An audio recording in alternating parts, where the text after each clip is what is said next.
ગોંડલ નાગરિક સહકારી બેંકની ચૂંટણીમાં મતદાન બપોર બાદ મતદાનમાં જોવા મળી નીરસતા।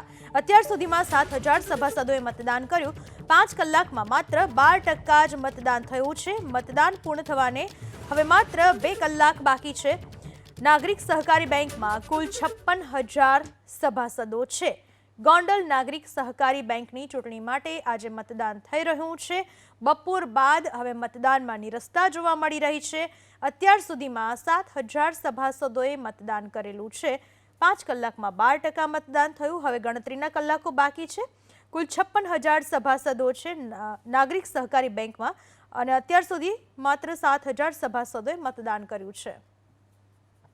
સૌરાષ્ટ્રની હાઈ પ્રોફાઇલ ગણાતી ગોંડલ નાગરિક સહકારી બેંકની ચૂંટણીને લઈને દ્રશ્યો બતાવશું। ગ્રામ્ય વિસ્તાર અને શહેરી વિસ્તારમાંથી ખેડૂતો અને વેપારીઓ છે તેમનો અવિરત પ્રવાહ ચાલુ છે।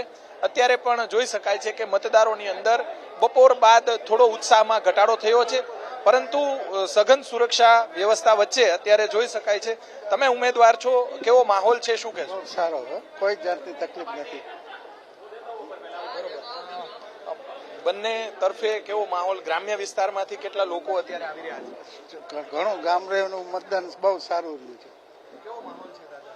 માહોલ ત્યાં આમ હાઈવે રાખે છે ને ગયા રાખે છે પણ સવારે ટ્રાફિક સારો હતો ને અત્યારે એવી જે વેપારી ને ખેડૂતો બધા છે આ હા બધા છે વેપારી છે, ખેડૂત છે, આ ભાઈ પોતે વેપારી છે। શું કહેશો? વેપારીઓ પણ છે? વેપારીઓ હા, વેપારીઓ પણ અત્યારે મતદાન કરવા માટે પહોંચ્યા છે। આ બાજુ આવો। વેપારીઓ મતદાન કરવા માટે પહોંચ્યા છે અને બહુ સારું છે। કેવો માહોલ અત્યારે? બહુ સારો માહોલ। આપ જો પબ્લિક વધારે છે, પબ્લિક એટલી ગ્રામ્ય વિસ્તારમાંથી પણ આ તરફ જસદણ, ગોંડલ સહિતના ગ્રામ્ય વિસ્તારમાંથી પણ મતદારો છે તે મતદાન કરવા માટે આવતા હોય છે।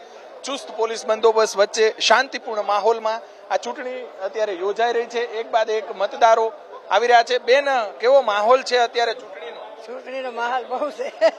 તમે નાગરિક બેંકમાં કેટલા સમયથી જોડાયેલા છો? જોડાણા છે 9-10 વર્ષ। તમે કેટલા વર્ષથી જોડાયેલા છો? શું કરો છો? 40 વર્ષ ચોપડીની દુકાન છે, બુક ફેરરની। અચ્છા, વેપારીઓ એટલે જોડાયેલા છે? હા હવે જય જીનેન્દ્ર। શું ઇતિહાસ છે નાગરિક બેંક? હું કાંઈ નહીં, કોઈની પંચાયત નહીં, અમારે ના પાડી છે, કોઈની પંચાયત નહીં, કોઈનું આ નહીં, જેટલું થાય એટલું કરવાનું। ચોક્કસ વેપારીઓ ઉપરાંત ખેડૂતો સાથે સાથે જે યુવાનો પણ આ ચૂંટણીની અંદર જોવા મળી રહ્યા છે। ભાજપ કોંગ્રેસ માટે અસ્તિત્વની લડાઈ છે।